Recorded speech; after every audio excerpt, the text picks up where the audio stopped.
Un programa de entrevistas exclusivas hablando de Dios, dirigido y presentado por Gonzalo Altozano. El domingo a las 8:15 de la tarde les espero en Intereconomía Televisión. Más que palabras.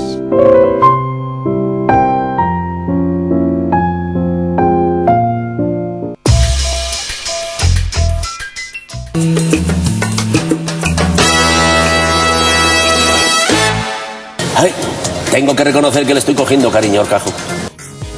Pues mira, yo tengo que reconocer que al principio no me caías bien porque tú vives de la burla sobre los demás, de la crueldad, a veces del engaño, pero nunca aportas nada. Me parecías francamente un parásito y encima con seudónimo, con el alias del Wyoming, como el alias del Solitario o del Johnny o del Vaquilla, el Wyoming. Yo soy más de dar la cara. Además, tío, a los 56 tacos no dar la cara y esconderse detrás de el Wyoming resulta ya un poquito patético, ¿no? A este paso acabarás siendo el jubilado Wyoming. Hasta que un día supe por qué.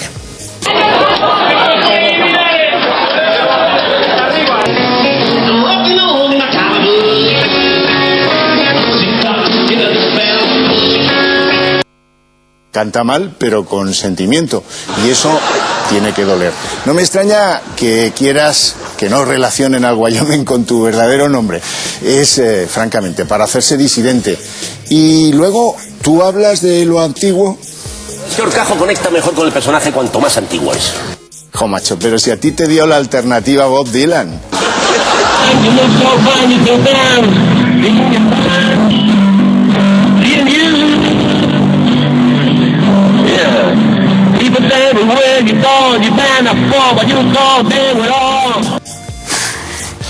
Tampoco me caías bien porque tenías a tu alrededor a una pandilla. Por ejemplo, Jaume Roures, ¿te acuerdas? El multimillonario comunista revolucionario, dueño de La Sexta y de Público, que dejó tirados a tus compañeros periodistas del periódico. Como decía Lenin, padecía la enfermedad infantil del izquierdismo. Por cierto, Monzón, ¿tú qué has hecho por los compañeros periodistas de Público que están en el paro? Y luego el cambio porque hay que reconocer que no te faltan amiguetes en el Partido Popular, en la derechona.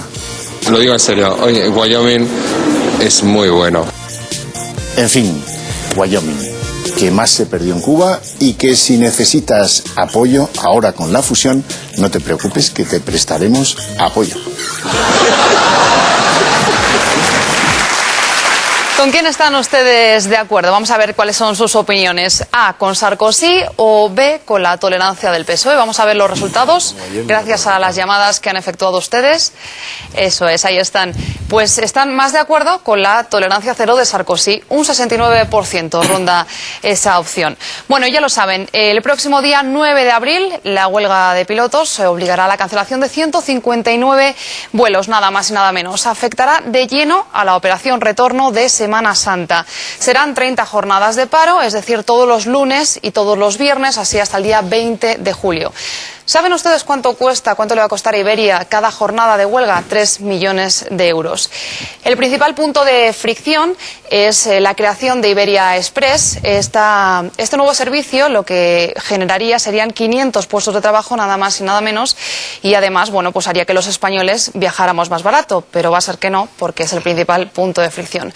Sin duda es un ataque de irresponsabilidad al sector turístico. Vamos a preguntarles sobre esto, claro que sí. Vamos a preguntarles si creen ustedes que es justo que los usuarios paguen por esta huelga de pilotos. ¿Qué creen ustedes? ¿Creen que es justo? Si creen que es justo, tienen que llamar, ya lo saben, al 905-810-317. Y si creen que para nada es justo que paguen los usuarios, 905-810-318. Bueno, en primer lugar, lo que procede es que se expliquen los pilotos de Iberia. Don Juan Carlos Lozano, buenas noches. Buenas noches. ¿Por qué hacen ustedes huelgas?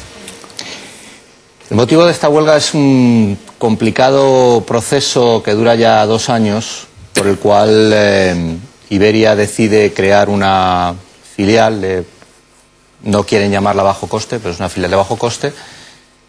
Hace un par de años se nos propone este proyecto y el sindicato se embarca en este proyecto para reducir costes, siempre y cuando se haga con los trabajadores actuales de Iberia y con las contrataciones nuevas siendo trabajadores de Iberia. Esto en el primer año va funcionando hasta que se produce la fusión con British Airways, formando el conglomerado IAG, y a partir de entonces hay un cambio radical por parte de la alta dirección de Iberia, tanto en cuanto todo lo que se había prometido y todo lo que se había establecido pues cambia radicalmente. Y Iberia toma una decisión unilateral, no solo de cambiar los planes, sino de vulnerar los acuerdos que había establecido entonces y que siguen en vigor ahora mismo. Llevamos mucho tiempo, muchos meses, hablando con la compañía, tratando de dialogar, y lamentablemente la compañía se ha marcado un objetivo y va a conseguir ese objetivo por encima de quien haga falta. Y en este caso pues es por encima de los pilotos y los trabajadores de Iberia. Pero los pilotos de Iberia son conscientes de que los españoles queremos volar más barato. Absolutamente, pero también... Los pilotos de Iberia son conscientes de que el gran enemigo de Iberia ha sido el AVE, por ejemplo, en servicios como el Puente Aéreo a Barcelona. Absolutamente. Porque los precios, en fin, están fuera del interés del usuario, ¿no? Y precisamente por eso, hace 2 años, acometimos el proyecto de tratar de reducir costes como jamás se había hecho, llegando a reducciones importantes de los costes de operación. Solamente en el área de pilotos se conseguían unas reducciones de en torno a 300 millones de euros. Eso está en un informe realizado por una consultora americana que se presentó a la compañía. Lo sorprendente es que la compañía no ha querido saber nada de ese proyecto y, al contrario, pues decide acometer un proyecto en el que se va a ahorrar únicamente 100 millones de euros. Y eso es algo que todavía no entendemos. Y ustedes se dan cuenta de que el usuario va a tener la casi ineludible sensación de que ustedes defienden privilegios y están en contra de que sea más barato volar. Precisamente lo que queremos explicar es que todo esto redunda en el usuario y no en los pilotos. ¿Por qué? Porque lo que se está defendiendo aquí es un modelo de negocio. Y se está defendiendo un modelo de negocio de una compañía que era emblemática en este país, que siempre ha sido un emblema nacional y que de alguna manera se está, si se me permite la expresión, yendo hacia el lado cutre de este negocio. Y precisamente nosotros venimos detectando, porque precisamente somos los que día a día estamos trabajando con nuestros clientes y volando con ellos, detectamos la insatisfacción del cliente por ponerle a volar, por ejemplo, en compañías asociadas a la compañía Iberia que no son la compañía Iberia. Y de hecho Iberia está perdiendo clientes en buena medida por ese trasvase a otras compañías que no son el modelo tradicional de Iberia, sino que son modelos de bajo coste. Entonces, por eso pensamos que el pasajero tiene que entender que esto no es una cuestión de mantener ningún tipo de privilegio, más al contrario. Aquí no se está hablando ni de sueldos, ni de salarios, ni de jornadas de trabajo. Se está hablando de que queremos que la nueva compañía que surja de toda esta historia sea una compañía que dé altos índices de calidad y no que trate a los pasajeros como si fueran mercancía. Pero a lo mejor el cliente lo que quiere es que le cueste ir Madrid-Bilbao, Bilbao-Madrid, menos de 250 euros, ¿no? Pues probablemente. Eso es muy legítimo y nosotros lo único que estamos... Los que dirigen la compañía creen que hay futuro y quieren estar en eso, ¿no? Precisamente lo que nosotros hemos querido es ayudar a los dirigentes de la compañía. Se les ha puesto encima de la mesa un plan de negocio que ha sido reconocido por ellos, generaba más ahorros que los ahorros que va a generar la creación de Iberia Express, como se está generando ahora mismo, y sin embargo ha sido rechazado. Don José Ramón López Martínez era piloto en Spanair. Sí. ¿Cómo ve usted esta huelga de los pilotos de Iberia? Bueno, pues yo desde la libertad que me da el no estar en Iberia y el llevar muchos años en este negocio, si yo fuera pasajero sería el que estaría preocupado.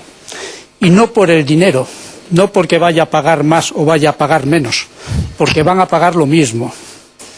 Es muy fácil el pensar que los costos operativos son diferentes. Los costos operativos son los mismos. Un piloto de Iberia Express va a ganar lo mismo que un piloto de Iberia si entrara en Iberia. ¿Dónde está la diferencia? Porque cuando hablamos de low cost, el problema es que parece que todo está en los sueldos de los empleados. Y no es así. El problema está en la fragilidad del puesto de trabajo. Si yo soy un comandante de una compañía como Iberia, en la cual entro a través de una selección, me he ganado mi puesto, tengo que pasar unos cursos, de refresco cada 5 meses, cada 4 meses, en Iberia me parece que dan 3 cursos al año, cuando la administración me exige dar 1, que es lo que me va a dar en el otro, está claro que no va a ser lo mismo. Pero el problema está que cuando esos directivos lo que están haciendo es cargar los costes en la matriz, por supuesto que va a tener beneficios esa empresa, a costa del otro. Ahora mismo, por ejemplo, los aviones que tiene Iberia Express, ¿de dónde han salido? ¿Los ha alquilado Iberia Express en leasing? ¿Ha tenido que hacer unos depósitos para esas garantías del alquiler? No, los ha cogido de Iberia. Los pilotos, ¿de dónde han salido? ¿Han hecho una selección de pilotos? Ahora mismo en el mercado, por ejemplo, con el cierre de Spanair, hay pilotos como yo con 24.000 horas de vuelo. Hombre, yo leí que se habían presentado como 4.000, ¿no?, a las pruebas de... Cuando salió Iberia Express, Spanair no había cerrado, entonces no hay, pero yo sé que Spanair, todo el mundo mandó su currículum para allí. ¿A cuántos ha llamado Iberia Express? No lo sé. A ninguno. ¿A ninguno? A ninguno. ¿Por qué? Porque los pilotos que partimos de una base, no tenemos esa sensación hasta ahora de la precariedad del empleo. O sea, yo tengo detrás de mí una estructura que me apoya, que me defiende. Y si yo tengo que decir que mi tripulación tiene que parar porque tiene que tener un descanso, la tripulación para. Ahora, si a mí el empleador me dice, tú verás si vas a parar porque mira para allí, está esperando otro para venir a tu puesto. ¿No? El problema no es Iberia o no es Spanair o el conflicto que está habiendo ahora en Europa. El problema es el preguntarse por qué España, donde el turismo es la empresa número 1, resulta que el operador número 1 es una compañía irlandesa que se llama Low Cost y que se llama Ryanair. Yo voy a decir el nombre. Al día siguiente de cerrar Spanair, el primero que estuvo aquí fue el director de Ryanair a ofrecernos a todos los pilotos trabajo. ¿En qué condiciones? Salariales mejores que las que teníamos en Spanair. Ahora, eso sí, cada piloto es una empresa autónoma y usted como Ryanair me contrata en las Islas del Canal, dado de alta en la Seguridad Social en Irlanda, a través de un broker que es de ellos, y yo no pago impuestos aquí, pero yo estoy aquí. O sea, el problema no está en si un piloto, un comandante gana A o gana A más 10. El problema está en qué producción le saco yo al avión. Y si yo tengo una avería que a lo mejor puedo trasladar al final del día, porque no tiene importancia y la puedo dejar, la dejo. Pero si tiene importancia, paro el avión. ¿No? ¿Eso están dispuestos a hacerlo todos cuando existe esa precariedad laboral? ¿Cómo es posible que los pilotos, gente de cualificación alta, se están yendo? Pensamos que los pilotos de Spanair que se están yendo hoy en día a Qatar, a Emirates, a Hong Kong Airlines, ¿van a volver? No van a volver. ¿Vamos a dejar nuestra industria aeronáutica en manos de pilotos de mercenarios que van a venir aquí hasta que alguien le ofrezca algo más? Yo, si fuera pasajero, estaría preocupado. Don Lorenzo Dávila. Bueno, yo soy pasajero, ¿no? O sea, quiero decir que yo tengo la tarjeta platino de Iberia Plus, lo cual quiere decir que viajo mucho y conozco bien la compañía Iberia, ¿no? Bueno, yo desde el punto de vista usuario, yo soy una persona que valoro el servicio y estoy dispuesto a pagarlo. Por lo tanto, a mí me parece interesante el que ese servicio se muestre, se vea, y efectivamente yo creo que la carga de los costes laborales son relativamente bajas en comparación simplemente por ver lo que se mueve, ¿no? Es decir, por el desplazamiento que supone un avión en un trayecto, etcétera, ¿no?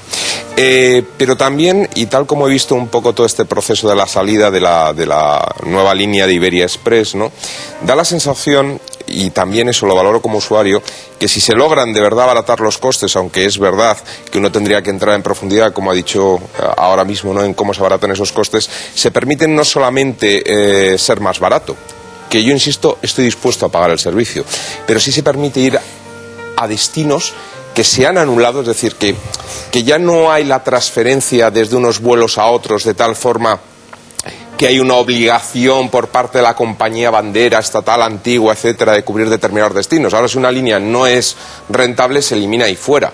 Si a partir de un sistema de reducción de costes se permite cubrir determinados destinos, porque al abaratar los precios del billete más gente está dispuesta a coger el avión, como usuario me da un servicio. Es decir, que hay muchos destinos que se han ido abandonando por parte de la compañía Iberia porque los costes eran tan altos que la repercusión en precio al usuario hacía que muy poca gente cogiera ese trayecto. Yo creo que esto es lo que permiten muchas veces esas líneas de bajo costes. Entonces, pues bueno, yo creo que es una de cal y otra de arena. Me preocupa efectivamente temas como lo que comenta de los cursos de los profesionales que llevan el avión, porque es un tema de seguridad, o temas como el mantenimiento del avión, o etcétera, es decir, que se puedan recortar costes por ese lado. Pero yo creo que ahí es importante la transparencia que pueda tener la compañía a la hora de ver dónde se hace ese escandallo de costes, cómo se reduce ese escandallo de costes para que realmente me permita que haya aviones, por poner un ejemplo, a Salamanca. Pero es que este no es un problema de los pilotos. Los pilotos estamos para otras cosas. Los pilotos estamos para llevar a un avión con su pasaje y su carga de forma segura, eficaz, económica y en hora. El problema de eso es de gestión de las empresas. Claro que si tú vas a volar a Salamanca, claro que vas a tener pérdidas. Pero se llama Iberia Express, se llama Ryanair o quien se llama. Pero si cuesta 25 euros, no, a lo mejor. No por una razón, porque cuando tú quieres hacer ese tipo de negocio, tienes que tener una flota de aviones adecuada. Tú a lo mejor no puedes poner un avión Madrid-San Sebastián de 150 plazas, porque solamente el pasaje normalmente son 60. Está claro, pero sí es evidente que hay un problema de modelo de negocio cuando lo que era el servicio más rentable de Iberia, que era el puente aéreo Madrid-Barcelona, hoy no da beneficios en absoluto porque la gente se ha pasado al AVE. Se ha pasado al AVE porque son caros. Ese es el problema. Bueno, claro. Y te diría que incómodo. No solo caro. Claro, y carga y descarga. Y el AVE es caro también, hay que valorar otras cuestiones. Estoy totalmente de acuerdo con él que hay que valorar otras cuestiones que no son puramente la económica. Y viendo que obviamente la audiencia es gente que viaja mucho y tal, también hay que ser consciente de que un billete en avión no puede costar lo mismo que un billete en autobús. No, pero, a ver... Pero ahí la competencia es con el AVE, ¿eh? No, pero a ver, tiene que haber un elemento aquí en el que la competitividad se ve afectada. Usted hablaba de los destinos a los que se ha dejado de volar, evidentemente. Es una pérdida de servicio. Efectivamente. Antes había un servicio público, eso se ha eliminado, se ha dejado que el mercado ordene la situación. El problema es que sigue habiendo una distorsión, y esa distorsión es que, y creo que son conscientes de ello, es decir, las compañías que vuelan ahora a aeropuertos secundarios vuelan porque reciben ayudas para volar a esos aeropuertos secundarios, y pueden ofrecer billetes a 10 euros o a 20 euros porque se les está pagando por asiento vacío. Ese es el modelo que los trabajadores, los pilotos de Iberia, no queremos para nuestra compañía. Porque los costes de las compañías aéreas ha subido el combustible, ha subido el precio de los aviones, ha subido todo. El coste laboral ha descendido en los últimos 10 años cerca del 50%. Hablo globalmente, tomando datos de IATA. Es decir, no es real el precio que se está pagando por un asiento en un avión. Quizás con el tiempo esta situación logre normalizarse, pero desde luego lo que comentaba usted, sí que se echa de menos volar a determinados sitios, y sí que se echa de menos que la competencia sea todavía más justa. Nos vamos a ir a publicidad, serán tan solo 2 minutos, enseguida estamos de vuelta.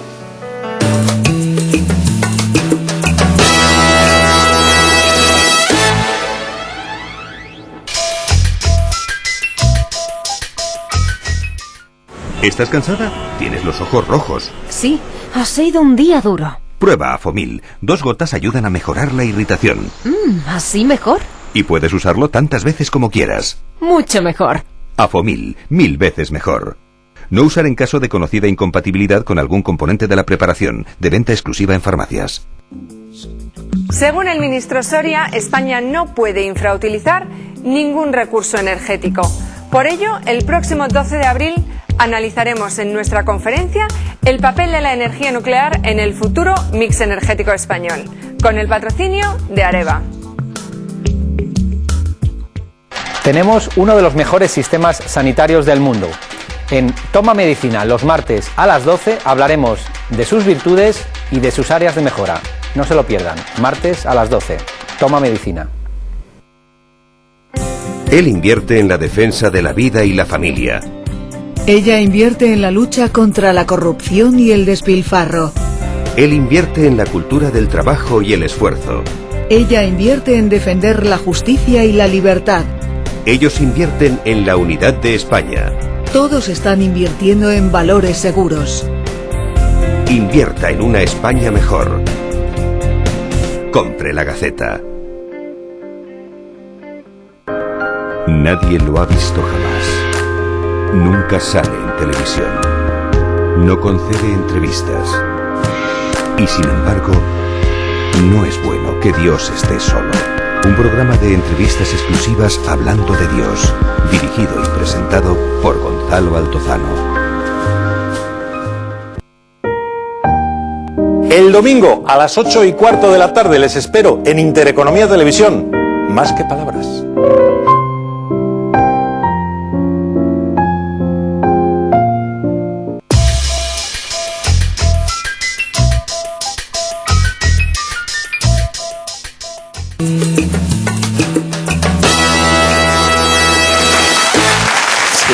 Bueno, estamos hablando de la huelga de pilotos, que una vez más pues va a perjudicarles a los usuarios. Balbás. Hombre, yo creo que Iberia es una empresa clave española en la aviación, y que desde luego el sector turístico pues a nosotros es clave, ¿no? Y alguna empresa tenemos que tener que sea referencia del país. O sea, lo que no puede ser es que desmantelemos todo, lo malvendamos todo, nuestros profesionales se vayan a trabajar fuera, a cotizar fuera, a nadie cotizar a la Seguridad Social porque les ponen de autónomo en no sé qué sitio. Tenga cuidado, Balbás, que se empieza así, se acaba como la Generalitat con Spanair. Subvencionando todo. No, es distinto. Luego hablamos de la Generalitat y Spanair. Sí, pero lo que no podemos decir es que la Generalitat subvenciona. La Generalitat subvenciona, Alemania subvenciona, Francia subvenciona, y el que más subvenciona de todos es China. O sea, que es que aquí, a ver si los demás somos tontitos, ¿sabes? Los mercados se ajustan a lo que un país necesita. Y claro, ¿por qué el coste de electricidad en Alemania es el 30% para la industria, menos que en España, y se están desmontando industrias de Asturias para Alemania? Muchísimas, gran industria. Porque el coste de la energía es que es más barato en Alemania que en España. ¿Por qué? Pues hoy lo hemos subido el 7% estos días. Vamos a seguir un poquito así, y ya, si también desmontamos algo tan importante como son las líneas aéreas para nosotros, porque oye, es poder, o sea, las empresas son poder, y tú tienes un sector estratégico total, que es el turismo, que es el 12% del PIB por lo menos, o más, porque vete tú a saber cómo cuentas ahí hostelería y cómo cuentas lo que... Mínimo es el 12. Otras cifras hablan del 13 y el 14, pero bueno, entonces claro, no podemos tener unos modelos de negocio que estemos fuera del mercado. Eso yo sí lo entiendo, pero bueno, la estrategia de la empresa, que tenga un plan de negocio y que diga, oye, para este sector tengo esta marca, para este otra. Eso ya que lo hagan ellos, porque eso el mercado se lo va a decir. Lo que España no puede hacer es desmontar todos los sectores empresariales de referencia, todo el sector industrial de referencia, y en Europa sigue Alemania más fuerte que nunca del sector público empresarial. Francia más fuerte que nunca, es que tiene casi todo, esa ya tiene casi todo, es público francés. Le France, Italia ni te cuento, o sea, nos compra a nosotros Endesa. O sea, es el colmo. Entonces, claro, nosotros nos podemos quedar sin nada. Nos queda el Prado e Iberia. Virginia. Bueno, a mí aquí hay una cuestión que me parece clave, porque una cosa es tener un buen servicio, poder llegar a determinados destinos que antes se podía llegar, pero otro tema es la seguridad. Y ahí me parece que, ¿cuántas veces no hemos escuchado aquí que cuando se habla de servicios low cost, etcétera, lo primero que se pone sobre la mesa para amedrentar al usuario es el tema de la seguridad? Y hoy aquí de nuevo se ha hecho. Y yo quiero saber entonces hasta qué punto las personas que van a usar Iberia Express o me da igual o Ryanair o Spanair o lo que sea, porque aquí cuántas veces hemos recibido a las víctimas del avión de Spanair, ¿van seguras? ¿Estamos seguras? Si antes el comandante decía que ahora mismo cuando tú tienes ese tipo de relación laboral con una empresa que te subcontrata, que no sé qué, y que tú ves peligrar tu puesto de trabajo, ¿no vas a decir que si tienes una avería importante que paras el avión? ¿En manos de quién estamos? O sea, yo lo que creo que aquí el asunto fundamental y clave es o no se sigue asustando a la gente con el tema de la seguridad, o si es un asunto tan importante, vamos a ver, estamos hablando de la vida de las personas. Yo me gustaría, creo que es un punto muy interesante. ¿Por qué? No se trata de asustar a la gente. Si usted va en un coche de 10.000 euros, ¿es seguro? Probablemente sí. Si usted va en un coche de 80.000 euros, ¿es más seguro? Probablemente también. Es decir, no se está asustando a la gente, no se está asustando a la gente, pero incluso aunque lo conduzca un desalmado, probablemente en el coche de 80.000 euros usted tiene más probabilidades de sobrevivir que en un coche de 10.000. Bueno, lo que estoy diciendo, vuela, ya no estoy tan segura, lo que estoy diciendo es que a veces lo que usted paga tiene una repercusión en otras cuestiones. Obviamente son seguras, de lo contrario nuestras autoridades no las dejarían volar. Claro, es que vamos a dejar eso claro, es decir, ¿me juego la vida si voy ahí o no? Exactamente, tenemos que poner encima de la mesa que hay una responsabilidad por parte de las autoridades a la hora de dejar volar determinadas empresas. Cierro ya. Se ha difundido la creencia de que aquí da lo mismo todo, y no es verdad. Entonces, yo lo único que digo es que los usuarios tienen que analizar que probablemente a todos nos gustaría llevar un coche con 18.000 airbags, 14 ABS, y eso cuesta dinero. No, pero yo pago un avión, yo pago un billete de avión y lo mínimo que pido es llegar a mi destino sana y salva. Si yo resulta que me ofrecen un billete de avión a 10 euros y en eso va implícito que me juego la vida, pues hombre, no estamos hablando de lo mismo. Aparte que estamos hablando, vamos a ver, de un asunto de una gravedad extrema que habría que aclarar hasta el último minuto. Es que cuando hablamos de seguridad en aviación, el problema está en que la ética y la moral se ha transformado en tener un papel escrito. Si yo tengo un papel escrito, ya vale todo. Cuando hablamos de seguridad parece que solamente hablamos de pilotos, azafatas y mecánicos. Y no es así. La seguridad empieza en la mesa. Cuando un director financiero no da los recursos adecuados para tener los niveles de mantenimiento que se debe tener a nivel de repuesto, cuando un director de personal no cumple la legislación a nivel de horas de descanso, horas de trabajo, cuando se tiene una política de personal de presión, de puntualidades, de siempre encima, está afectando a la seguridad. Está clarísimo. Hay un ejemplo muy claro. Aeropuerto de Alicante. Se acaba de hacer un aeropuerto estupendo, fantástico, una obra faraónica, no se sabe muy bien para qué, pero allí está. Entonces Ryanair, que es un operario de ese aeropuerto, hasta ahora allí desembarcaba y embarcaba andando los pasajeros. Yo para salir del avión, comandante del avión, tengo que llevar un chaleco amarillo y si no me multan. Pero eso sí, mis pasajeros vienen sin nada, ¿no? En cuanto se ha hecho el aeropuerto nuevo, como hay que amortizar la inversión que se ha hecho, obligo a la compañía a embarcar en Finger. Entonces, Ryanair, ¿qué hace? Amenaza que si es así, no le es rentable y se va. Ese Finger hay que pagarlo. A mí me obligaban en mi compañía a tener Finger. A Iberia le obligan a usar el Finger. Yo no puedo decir, no, que mis pasajeros vengan también andando. No me deja la administración. Sí. Pero es que lo más gracioso es que los llevan a juicio, la administración gana el juicio porque no es seguro. Y 60 kilómetros más arriba, en el aeropuerto de Valencia, lo están haciendo la misma administración y la misma compañía, andando. No es normal, algo está pasando. Bien, Salvador. Ahora que estamos hablando del tema aéreo, también decir que precisamente en los presupuestos el gobierno ha restringido lo que era también la aportación a los canarios para poder venir a territorio nacional. Pues, ¿cómo que no? No, hombre. Sí, sí. ha restringido una protección para los gobiernos, pero el pasajero va a seguir teniendo la misma... Para los gobiernos, que son los que se la dan el descuento dan al pasajero. El pasajero, yo vivo en Palma de Mallorca y yo cuando saco un pasajero como residente... Te lo saca hasta hoy, pero es que eso se acaba de aprobar en el Consejo de Ministros del viernes. Pero entonces, que no afecta a la rebaja del pasajero, afectará a otras cosas. No, le va a afectar al pasajero, que va a tener que pagar más. Pero independientemente de eso, en primer lugar, no creo yo que las medidas de seguridad sean también como se están tratando de trasladar aquí.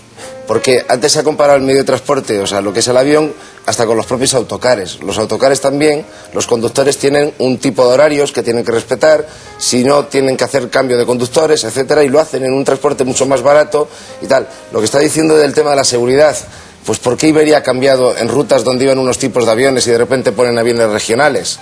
O sea, que son distintos y que se supone que no tienen tantos airbags y que no tienen tanta preparación en el concepto de seguridad como otros aviones que son mucho más potentes, ¿no? O sea, yo creo que si ustedes en su conjunto siguen maltratando a los pasajeros, ahora con huelgas, en otros momentos con incomodidades, en otros momentos también con absolutamente tener incertidumbre de saber si un vuelo va a salir, no va a salir, si vas a llegar a tu hora, no vas a llegar a tu hora, pues me parece que se están cargando la gallina de los huevos de oro.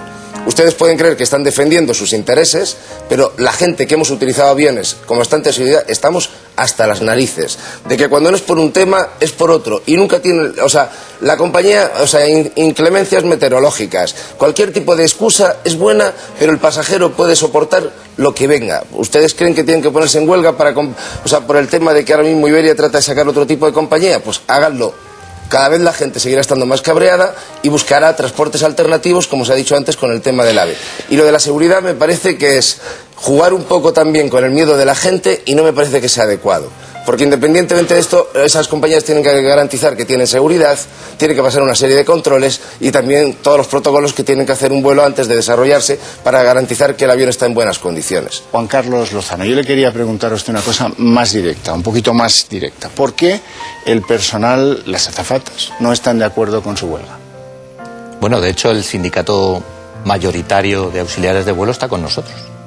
Es decir, nosotros, todas las medidas que se han venido haciendo y los días de huelga que se han venido haciendo junto con el sindicato Stabla, que es el mayoritario en el sector. Se han venido haciendo con otros dos sindicatos de personal de tierra, que en este caso no son los mayoritarios. Pero sí las que se van a hacer, no. Pero sí que, pues precisamente hay una reunión del comité de empresa muy pronto, no, ahora mismo no recuerdo la fecha, y creo y estoy convencido de que van a seguir en la misma línea, porque esto no es una cuestión de los pilotos, esto no es una cuestión de salario, esto es una cuestión de modelo de negocio. Les voy a poner un ejemplo. En el año 2005, Iberia creó una cosa que se llamó Clicker. Eso era el producto de bajo coste que iba a salvar a Iberia de la catástrofe. Clicker ha costado a Iberia más de 200 millones de euros. Y la única forma que han tenido de salvar ha sido fusionándola con una empresa que sí que daba beneficios, que era Vueling. Es decir, y 6 años más tarde volvemos a plantear la misma ecuación con los mismos elementos y con las mismas razones. Eso ha costado mucho dinero. No me vale como modelo de negocio. Don Ricardo Ruiz de la Sana. Claro, ustedes están aquí, parece que de alguna manera es fácil proyectar en los pilotos todo el resentimiento que los usuarios las víctimas de Iberia tenemos para con Iberia, ¿no? Yo no sé si entre nuestros espectadores habrá personas que hayan tenido que volar a la ciudad maravillosa de Melilla, pero yo desafío a cualquiera que vuele en el vuelo de las 7 de la mañana e intente llegar alguna vez a tiempo con el Nostrum. No lo conseguirá. Si no llega con retraso, el vuelo directamente no saldrá y le derivarán al de las 10, y en ese sentido esta culpa no la tienen los pilotos y tampoco podemos considerar aquí que los pilotos son responsables de todo. Ahora, yo creo que sí hay dos cosas donde sí hay dos desafíos. El primero es que el modelo de negocio de las líneas aéreas es muy desconocido para la sociedad. En realidad no sabemos cómo funciona una línea aérea y es difícil valorar dónde están las disfunciones que hacen que el modelo ya no funcione. Y yo creo que ahí ustedes tienen una labor de explicación y de difusión de este conocimiento. Y yo creo que hay otro problema, y ahí coincido con lo que decía Luis. El usuario del servicio de transporte aéreo finalmente se siente rehén, porque cuando no son los controladores, son los operarios de tierra y cuando no son los pilotos. Y finalmente parece que, claro, tomar un avión que en cualquier país de nuestro entorno cultural, que los Estados Unidos es una cosa normal, que el Reino Unido es una cosa normal, que está en China es una cosa normal, con todo lo subvencionado que quieras, José Luis, pero hay que ver los aeropuertos chinos, ¿eh? Esto hay que verlo. Es una cosa normal en todos estos países, digo, en España se convierte en una especie de aventura. Y luego, hombre, vamos a romper una lanza también por los pilotos, que el tema del AVE no es más barato que el avión, es más cómodo, porque llegas al centro de Barcelona, porque te tienes que desnudar, porque no hay que aguantar la impertinencia de parte del personal, que le he dicho a usted que se quite el reloj, que se quite los zapatos, a ver qué lleva usted, y además incluso te cacheas. Será que yo tengo aspecto sospechoso, pero no tenga duda. Claro, por eso digo que probablemente sea una cosa que me pasa a mí, mientras que en el AVE no. Porque puedes utilizar teléfono, ordenador, te puedes levantar. Que dejarlo todo. Trabajar sin Sí, ningún no, problema. 2 tiros que me pegaron aquí, que tengo la metralla y también. Pero yo que no soy de Iberia, ni he sido nunca de Iberia, mi compañía ha cerrado, hay una cosa clara. Lufthansa tiene ese modelo, Air France tiene ese modelo, KLM tiene ese modelo, British Airways tiene ese modelo. No sé, pero ninguna es barata, ¿eh? Mire, British Airways... me ha ido hasta sacar una, he sacado unos billetes para Lufthansa y he levantado las manos. Esto es British Airways acaba de hacer coger una compañía, British Midland. ¿Qué ha hecho? ¿Ha hecho una compañía y la ha dejado operar sola y qué tal? No, la ha integrado en British. Porque hoy en día en aviación o creces o mueres. Volumen. Así de claro. Si se me permite, falta volumen. Hay dos cuestiones. Una, tenemos cierta tendencia a demonizar lo nuestro, siempre, ¿no? Quizá porque somos los que lo sufrimos y evidentemente cuando son los otros pasajeros los que lo sufren habitualmente. Cuando otros vienen de otros sitios, pues demonizan lo suyo, ¿no? Pero, por ejemplo, en Estados Unidos se puede retener a los pasajeros dentro de un avión hasta 3 horas, y eso se acaba de regular el año pasado, porque antes podían ser más de 3 horas metidos en un avión, y no es precisa, eso no puede ocurrir en la Unión Europea. Pero aparte de eso, y Ramón ha mencionado un tema importante, que además es el meollo de la cuestión de lo que está ocurriendo en Iberia y de lo que está ocurriendo en la aviación, o sea, en el transporte aéreo en España. Hace 2 años, cuando se produce la fusión entre Iberia y British Airways y se forma IAG, Iberia tiene en caja más de 2.000 millones de euros. British Airways está en quiebra por un problema con los planes de pensiones de sus trabajadores. Hoy, Iberia está declarando, creo que ha declarado 60 o 70 millones de pérdidas este año pasado. British Airways ha pedido 30 y tantos aviones de largo recorrido y tiene previsto contratar, solo en pilotos, han dicho que unos 800, en los próximos, me parece, son 5 años. ¿Qué es lo que está pasando? ¿Qué es lo que está pasando aquí? Aquí lo que está pasando es que cuando se nos dijo a los trabajadores de Iberia que la fusión con British Airways era una fusión entre iguales, no se nos dijo la verdad. Cuando se nos dijo que cuando creciera British crecería Iberia, no se nos dijo la verdad. Y ahora lo que estamos viendo es que British no puede crecer en su aeropuerto principal, que es Heathrow, porque está absolutamente atascado y no les han autorizado la tercera pista. Y Barajas está todavía como a un 80% de su potencial. Eso es lo que está pasando. Nosotros, en el acuerdo que firmamos en el año 2010 con la compañía, convenio colectivo, pero podíamos llamarle un contrato, nosotros lo que dijimos es que la producción que generase Iberia en Madrid la realizaban los trabajadores de Iberia. En este caso, pilotos, azafatas, etcétera, etcétera. Eso es lo que se quiere cambiar. Lo que estamos reclamando nosotros es que la producción siga haciéndose con trabajadores de Iberia, que Iberia siga siendo española, que el aeropuerto de Barajas siga siendo utilizado por compañías españolas y no se entregue a compañías que no son españolas. Don Lorenzo David, ¿usted quería decir algo? Sí, como usuario y en este sentido y un poco en contra de la tónica que se ha expresado aquí, en solidaridad con los pilotos en este proceso que tienen de huelga. Es decir, si tal y como han declarado aquí los dos comandantes, ¿no? Se compite en precio de mercado en cuanto a la adquisición de nuevos pilotos por parte de esta nueva compañía, si necesita adquirirlo con respecto a Iberia, es decir, que ganan lo mismo, porque al final es el mercado y a lo que se está pagando un piloto de reciente incorporación, etcétera, con las acreditaciones necesarias pues para manejar el Airbus 320 o lo que sea, ¿no? Realmente el interés que tiene el colectivo de pilotos desde el punto de vista crematístico es cero. pero existen otros factores por el cual sí pueden tener interés. Y como no me creo mucho el tema del altruismo, ese otro interés tiene que ver con lo que ha dicho aquí el otro comandante, un poco vinculado a que esos señores también se suben en el avión. Entonces hay una serie de circunstancias en torno a la seguridad de vuelo que no tiene tanto que ver simplemente con que se cumplan unas determinadas regulaciones o normativas, sino que hay efectivamente una cultura de empresa que lleva a que unas compañías den más fiabilidad que otras, ¿no? Y si efectivamente los mecánicos los están cambiando cada 3 meses o cada 5 meses, o son personas que no tienen 40 años en la compañía con el expertise que eso supone, pues me preocupa. Bueno, señores, pues muchísimas gracias por acompañarnos esta noche, por aclarar este incidente que espero que dure poco, porque a los usuarios sí que les afecta esa huelga, cómo no, ya lo saben ustedes, que sí resuelvan eso como puedan, tanto su responsabilidad como la de la compañía Iberia en este caso, pero en fin, que los usuarios puedan continuar usando esos servicios aéreos. Nos vamos a Córdoba, donde hoy tenía lugar una manifestación que quiero que vean a continuación, en la que, digamos que extrañamente, Virginia Ródenas ha tomado parte, ha participado en ella la familia de José Bretón también. Hombre, concretamente los padres, los abuelos paternos de los niños, ahí los vemos, y un tío, un hermano de Bretón, pues se unían a todos los ciudadanos que se han congregado allí. Hemos visto cómo han acompañado a la madre de los niños, no solamente los padres del padre de los niños desaparecidos, que está en prisión, sino también han estado pues otras víctimas que en estos momentos, cuando se cumplen 6 meses de la desaparición de Ruth y José, pues como los padres de Marta del Castillo, que pasan por el mismo calvario de no saber aún dónde está su hija, y los padres de Sandra Palo, que por supuesto donde hay una víctima, allí están ellos acompañándoles en todo lo que haga falta.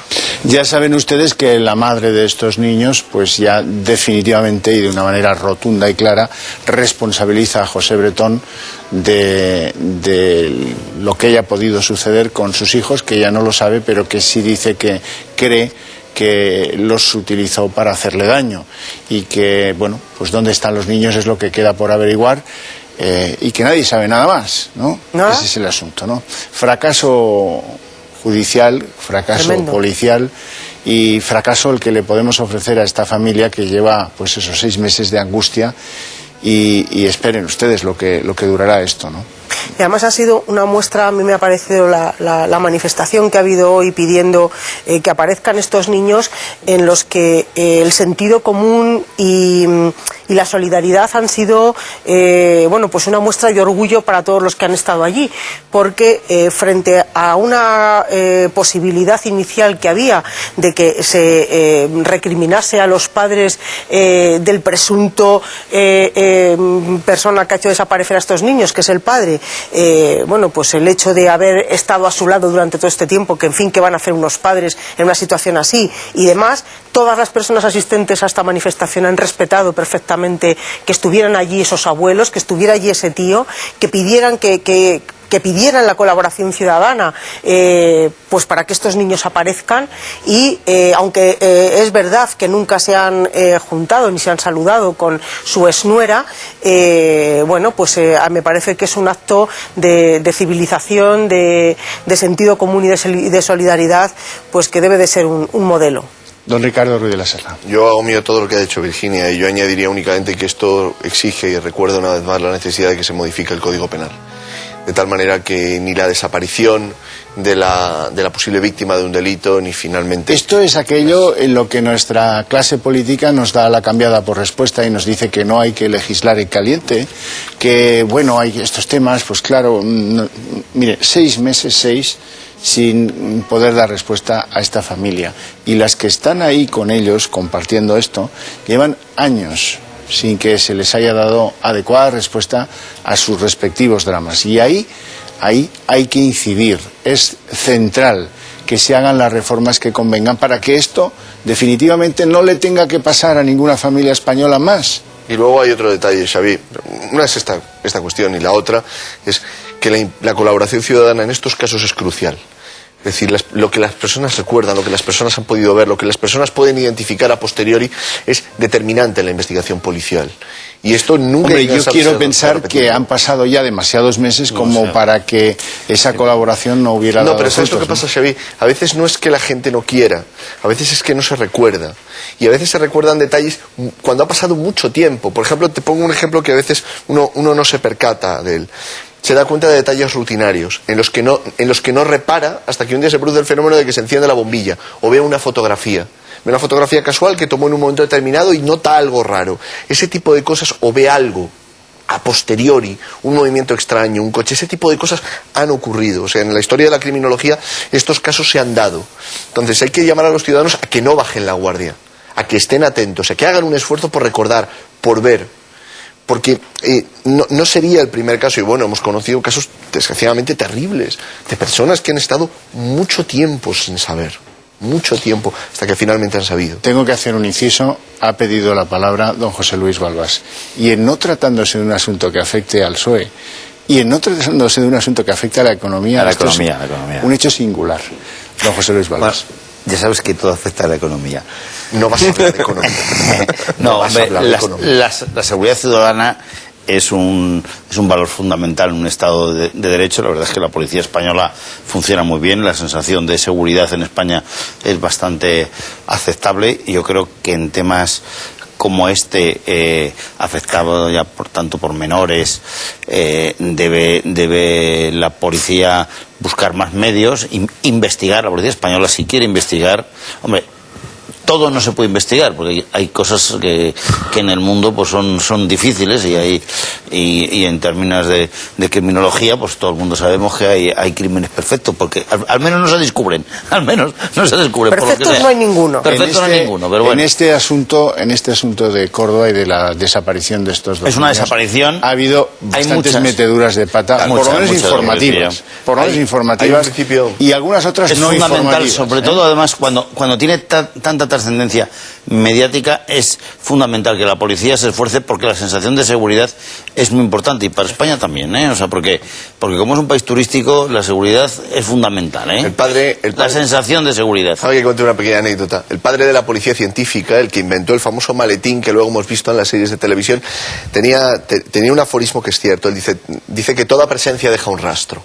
No hay que bajar la guardia, o sea, no hay que rendirse, porque en alguna parte ese rastro que ha dejado la presencia. En alguna parte. Yo ahí estoy de acuerdo contigo. Hay que continuar a pesar de las meteduras de pata. Doña Virginia Rodenas. Bueno, yo lo que sí que quisiera decir es que en este asunto que hablabas tú antes de legislar en caliente, y cuántas veces no se ha echado en cara a las víctimas, ¿no?, que pasaban por tragos tan amargos. Hoy precisamente en esa manifestación se han encontrado con el Cristo de la Agonía, que era llevado al lugar desde donde partirá mañana en procesión. Bueno, pues todas estas cosas que se dicen de las víctimas, legislar en caliente, casi ese sentimiento de que las víctimas molestan porque nos recuerdan lo que no queremos, lo que nos duele, en fin, todo lo peor que tenemos en esta sociedad. Yo sí que he de decir que en estos 100 primeros días de gobierno, el ministro de Justicia, el señor Ruiz Gallardón, ha hecho lo que antes no han hecho otros ministros, por supuesto los del Partido Socialista, el gobierno anterior, como nunca hizo la delegada del gobierno en Madrid, siendo un crimen que se perpetró en esta Comunidad de Madrid, que es el de Sandra Palo. Pues bien, no cumplidos esos 100 días, los padres de Sandra Palo han sido recibidos por el ministro de Justicia, además en una reunión de carácter reservado, en el sentido de que no se quería dar publicidad a algo que pudiera entenderse como utilización de las víctimas, que se ha comprometido con ellas, cosa que no había ocurrido antes, que se ha comprometido con ellas a que las víctimas van a tener por fin ese papel que no han tenido nunca en el Código Penal, que es un Código Penal que ha olvidado por completo a la víctima y su resarcimiento. Y de la misma manera la delegada del gobierno en Madrid, que nunca estos padres han sido recibidos por ningún político en la Comunidad de Madrid, nunca, que es una cosa vergonzosa. Por primera vez esta delegada del Gobierno lo primero que ha hecho nada más llegar allí es ocuparse de un caso que no es que se legisle en caliente ni que sea una cuestión que haya que estar apartado, es algo que preocupa, que alarma y que debe de ocupar a nuestros políticos. Y yo quiero dejarlo bien claro porque me parece que es de justicia, y nunca mejor dicho por el señor Gallardón, que es el que ha tomado la iniciativa, pues de recibir a estos padres, y me consta que otras víctimas. Don Ricardo, ¿usted comparte que el Código Penal se olvida de las víctimas? Yo comparto que el derecho penal nació para limitar el poder de castigo del Estado, no para ocuparse de las víctimas, y esto es una carencia. Ahora bien, hay dos cosas. Primero, hay un margen de injusticia y de sufrimiento que la víctima de un delito tiene, que la ley no puede compensar. Es decir, desgraciadamente, la víctima tiene una situación humana, personal, que la ley puede aspirar a paliar, pero es imposible ponerse al 100% en la situación de una víctima. Es muy difícil. El sufrimiento de una víctima no puede haber político, ni abogado, ni juez, ni fiscal que lo pueda compensar al completo. Entonces hay que asumir que hay un límite. Dentro de ese límite deben agotarse los recursos para atender a las víctimas. Yo les quiero hacer una pregunta. ¿Creen ustedes que es del máximo interés en la seguridad del Estado el encontrar a estos niños? Yo creo que no.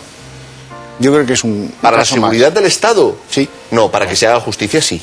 No, pero es que debería ser un objetivo prioritario, claro. O sea, tendrían que estar trabajando en eso brigadas enteras, ¿eh? Y no es así. Y luego está el varapalo en los tribunales de justicia, lo hemos visto con los padres de Sandra Palo, por ejemplo. Y de Marta del Castillo. Uno tras otro. Y de Marta del Castillo. Aquí hay una cosa que el Código Penal sí podría paliar. O sea, así como hay un aspecto, digamos, de dolor humano que por desgracia la ley no puede suplir, aquí sí. Mira, hay una cuestión que se da con el tipo de delincuencia que aquí nos puede ocupar, y no quiero con esto decir nada sobre el hallazgo de los niños, que yo espero que se haga cuanto antes y que estén sanos y salvos si Dios quiere, ¿no? Pero tendemos a pensar que hay el crimen perfecto. Bien, esto es un problema de nuestro código. Cualquier delincuente que atente no solo contra un niño, contra cualquier ser humano, tiene que saber que tarde o temprano será detenido, juzgado y, si es responsable, encarcelado. Punto. No le servirá de nada deshacerse del cuerpo, no le servirá de nada tratar de ocultarlo, no le servirá de nada de lo que pueda hacer. Es decir, que el poder del Estado llegará al punto de que su acción no quedará impune. Pero para que eso que usted dice, que está muy bien, sea posible, hay que reformar algunas leyes. Sí, porque pero no solo el código, también la ley de enjuiciamiento criminal. Esconder el cadáver de la víctima es un chollo. No es un agravante, es un pero chollo. Hay que reformar la ley de enjuiciamiento criminal, que por ejemplo deja a la víctima en un papel, te diría que secundario en el seno del proceso y prácticamente irrelevante en el seno de la investigación policial. No en la que hace el juez. En la que hace el juez la víctima se puede personar y puede pedir cosas y a ver si se las dan. Pero en la policial es prácticamente irrelevante. Bien. Y hay que modificar la ley de seguridad ciudadana. Es decir, sí que hay elementos que tienen que ver con el control de lo que sucede en las calles, por ejemplo, con el acceso a la información que tienen las fuerzas y cuerpos de seguridad del Estado, que hay cosas que hay que mejorarlas. O sea, yo creo que hay un desafío de conseguir que el sufrimiento de esta familia se convierta en una cuestión de tanta importancia a la que se dediquen tantos recursos como la que se dedican a perseguir otro tipo de delincuencia, que también es muy importante. Por ejemplo, la delincuencia fiscal. Hay que ver los datos que tiene la administración tributaria sobre los ciudadanos. Es para quedarse boquiabierto. Y cuando si alguno de nuestros espectadores ha tenido una inspección tributaria, no un requerimiento de información, una inspección, verá lo que es cuando el Estado se pone a investigar. Yo ahí estoy con Malvás. Sí, o sea, cuando el Estado se pone a investigar, cuando quiere, no. Averigua de todo. Entonces yo creo que ese es un desafío que hay, teniendo presente siempre, insisto, que por la propia situación de la víctima es casi un insulto el mensaje que a veces transmiten los políticos de solidaridad, que se queda solo en palabras. Porque por mucha solidaridad que uno pueda transmitir, hay una realidad de sufrimiento en la que, mira, mi madre siempre dice que no hay nada como perder un hijo, ¿no? Y yo creo que cuando se producen dramas como el de Sandra Palo, toda la palabrería de los políticos, que después no se traduce en acciones, sobra por completo. Y a ver si ya dejan de decirnos que no se puede legislar en caliente, ¿no? Ya Sí, está no. la cosa Bueno, es que eso suficiente. tiene Salvo cuando les toca a los políticos, madurada, que entonces sí que se pensada. legislan caliente. ¿Perdón? Cuando les toca a los políticos, entonces sí que se legislan caliente. Rápidamente, lo hemos observado en estos últimos tiempos, cada 2 por 3. Eso sí, cuando se trata de otros y se trata de víctimas y además de delitos de este calibre, no. Y sobre lo que has dicho, Xavier, de que tú crees que no se investiga esto, mira, el otro día, hace unas semanas hablábamos aquí del caso de Jeremy Vargas. Sí. Nunca se ha dejado de investigar la desaparición de Jeremy Vargas. Nunca. Nunca. Yo conozco a una persona en la Unidad Central Operativa de la Guardia Civil, en el grupo de desapariciones, que no ha dejado un solo día de buscar a Jeremy Vargas. Sí, la cuestión es si eso es suficiente. Que sea una persona... muchas veces la investigación no depende de cuántas personas, A veces sino sí, a veces de resultados y muchas veces también aquí está la suerte, la oportunidad y el tiempo. Las primeras horas. Y las primeras horas y el tiempo. Pero y sobre todo en este caso que el padre de los niños que está en la cárcel hable. Pero fíjate, Virginia, tú hayas mencionado una cosa que hay que explicarla porque es importante también que los espectadores lo vean. La suerte, el azar, juega un papel muy importante. Hombre. Yo pongo el ejemplo, tú has mencionado a un miembro de la Guardia Civil, yo voy a mencionar la experiencia de otra persona de las Fuerzas y Cuerpos de Seguridad del Estado, que se pasó años tratando de encontrar un dato que era una matrícula de un coche. Y finalmente lo logró. Y los acontecimientos se precipitaron. Y un asunto que había estado latente, no parado, pero sí latente, a la expectativa durante años, se pudo desentrañar y se pudo llegar a un final. Por el celo personal de alguien, más que por el empeño corporativo. Totalmente de acuerdo. Claro, y hago mío el reproche a la institución, pero tú harás tuyo también la salvación que se hace de un montón de gente que personalmente se compromete. Tú antes mencionabas lo de los niños. Yo estoy seguro de que los funcionarios que están encima de eso están muy por encima, a menudo, de las instituciones en las que trabajan. Bueno, nos vamos a ir a publicidad, serán un par de minutitos, enseguida estamos de vuelta.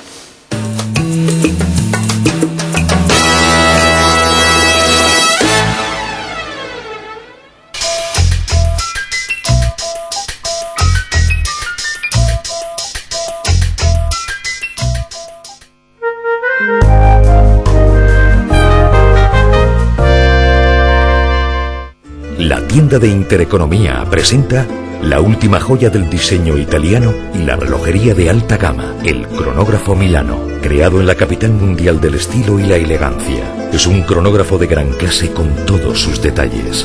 Espectacular dial en guilloché con 3 subesferas. Caja del más noble acero quirúrgico con exclusiva tornillería en los laterales. Cristal curvo. Correa en legítima piel con grabado cocodrilo. Y lo mejor es que este reloj cronógrafo de gran lujo puede ser suyo ahora por mucho menos de lo que imagina, gracias a una edición especial limitada para Intereconomía y por solo 10 euros al mes. Consígalo llamando al 902-808-100 en la tienda de Intereconomía.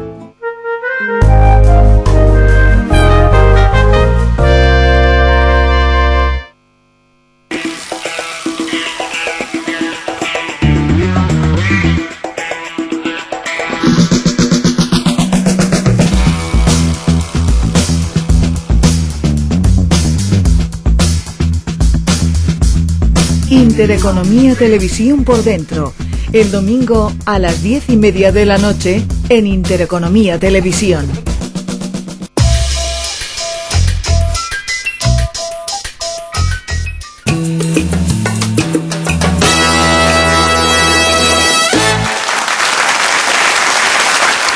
Don José Luis, repita usted eso que ha pasado en Valencia, porque alguno ha estado despistado y no se ha enterado de lo que ha pasado. El candidato de Rubalcaba, ¿qué le ha pasado en Valencia? Ha perdido ya por 4ª vez. Y se llamaba Jorge Alarte, ¿no? Se llamaba Jorge Alarte, era muy gran amigo de Pepe Blanco. Era muy amigo de Pepe Blanco. De Pepe Blanco, y ha perdido Óscar López, 34% frente al 62% de toda la coalición, digamos. Solían viajar juntos. Sí. Alarte y... ¿no? Sí, y de toda la coalición de la gente que había apoyado a Carme Chacón. O sea que tenemos ahí a Chimo Puig como secretario general en Valencia, al señor Tomás Gómez en Madrid, que también apoyó a Carme Chacón, como secretario general de Andalucía a Griñán, José Antonio Griñán, que apoyó a Carmen Chacón. Bueno, pues y en Cataluña a Carmen Chacón, que apoyó a Carmen Chacón. Damos la bienvenida a Chimo o sea, Puig 4 de 4 tiene, ¿eh? Responsable de los o sea, que está fuerte Rubalcaba. Valencianos, y no tiene poco que remontar allí, ¿no? Bueno, Victoria Moradell, tenemos que cerrar un cubómetro, lo primero, ¿no? ¿Qué creen ustedes? Sí. ¿Es justo o es injusto que los usuarios paguen por la huelga de pilotos? Antes veíamos que era completamente injusto, rondaba un 60%, vamos a ver si podemos verlo. Vamos a ver los datos finales. Ahí ha subido un poquito más, un 63% cree que es más bien injusto que los usuarios paguen por esa huelga. Muy bien, ¿y la portada de la Gaceta la tienes a mano? Sí. No habrá penas de cárcel por la amnistía fiscal contemplada por los presupuestos. Ha sido un tema bastante polémico. Los socialistas también